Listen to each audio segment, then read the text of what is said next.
గుర్తుపెట్టుకో, అర్ధపాతాళానికి తొక్కకపోతే నా పేరు పవన్ కళ్యాణే కాదు. అలాంటోడు మళ్ళీ తిరిగి మనల్ని ఎవడు రాయిపోయింది అక్కడ. జగన్ గుర్తుపెట్టుకో, అర్ధపాతాళానికి తొక్కకపోతే నా పేరు పవన్ కళ్యాణే కాదు. అలాంటోడు మళ్ళీ తిరిగి మనల్ని ఎవడు రాయిపోయింది అక్కడ. మనల్ని ఎవడ్రా ఆపేదన్న స్థాయిలో జనసేన ఈరోజు గెలుపు దిశగా దూసుకుపోతోంది. పవన్ కళ్యాణ్ జనసేన పార్టీ అధ్యక్షుడు, ముద్దుగా జనసేనాని. కానీ కూటమికి నిజమైన సర్వసైన్యాధ్యక్షుడు పవన్ అనడంలో ఎలాంటి డౌట్ లేదు. ఎందుకంటే అతనికి ఎక్కడ నెగ్గాలో కాదు, ఎక్కడ తగ్గాలో తెలుసు. అందుకే తగ్గాడు, కూటమిని గెలిపించాడు. ఇంతకీ ఈ ఎన్నికల సమరంలో పవన్ అనుసరించిన వ్యూహాలేంటి? పవన్ తగ్గింది ఎక్కడ, ఎందుకు?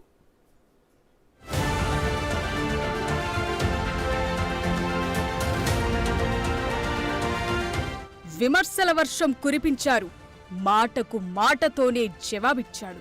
వ్యక్తిగత విషయాలను బజార్లో పెట్టారు, మౌనంగా సహించాడు. మూకుమ్మడిగా మాటల దాడులు చేసిన, ఓడించేందుకు అతిరథ మహారథులను పురమాయించిన జనంలోనే ఉన్నాడు, జనంతోనే ఉన్నాడు, జనం కోసమే ఉన్నాడు.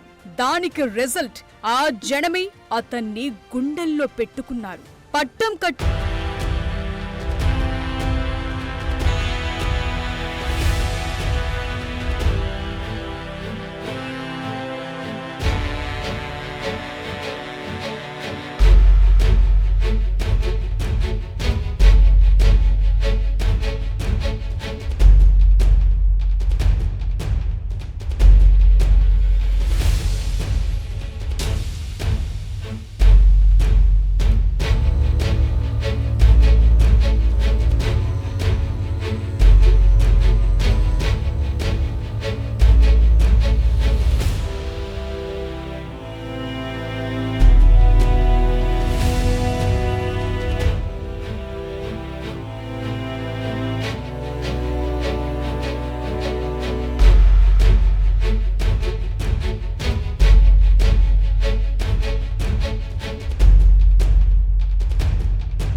టీడీపీ బీజేపీని ఒక్క తాటిపైకి తీసుకొచ్చారు. చంద్రబాబును స్వయంగా ఢిల్లీకి తీసుకెళ్లి చర్చలు జరిపారు. దాంతో బీజేపీ దిగొచ్చింది, కూటమిలో చేరేందుకు సయ్యంది.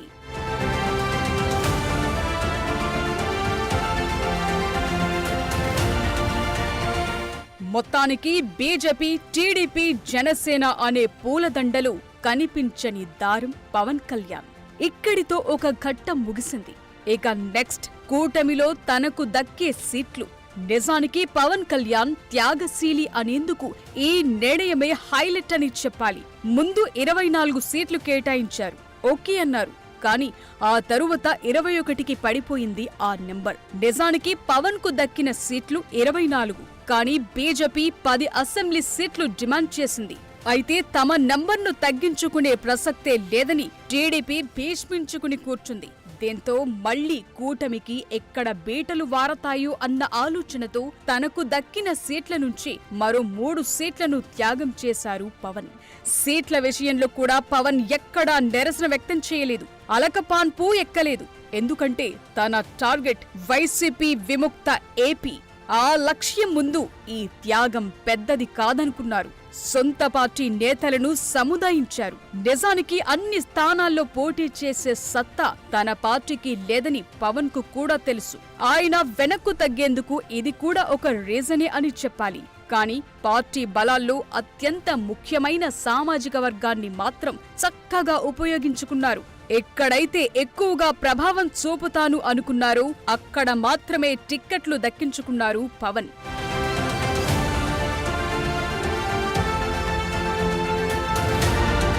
పవన్ ఎన్నికల ప్రచారం మరో హైలైట్. గతంలో పార్ట్ టైం పొలిటీషియన్ అన్న నోర్లను మోయించారు ఈసారి. తాను పోటీ చేసే నియోజకవర్గమైన పిఠాపురంతో సహా ఇతర నియోజకవర్గాల్లో తీవ్రంగా ప్రచారం చేశారు. రోడ్ షోలు, ర్యాలీలు, బహిరంగ సభలు, కార్నర్ మీటింగ్లతో చెలరేగిపోయారు. నిత్యం జనంలో ఉంటూ జనం కోసమే వచ్చానని చెప్పకనే చెప్పారు పవన్. అంతేకాదు తన స్పీచ్లతో అధికార పార్టీని ప్రశ్నించడంతో పాటు తాము అధికారంలోకొచ్చాక చెయ్యబోయే పనులను ప్రజలకు వివరించారు. అటు మోదీతో ఇటు చంద్రబాబుతో కలిసి ప్రచారం నిర్వహించారు, సక్సెస్ అయ్యారు.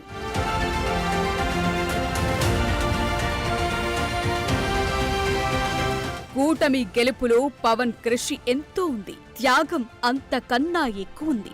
అందుకే అనేది పవన్ కు ఎక్కడ నెగ్గాలో కాదు, ఎక్కడ తగ్గాలో తెలుసు అనేది.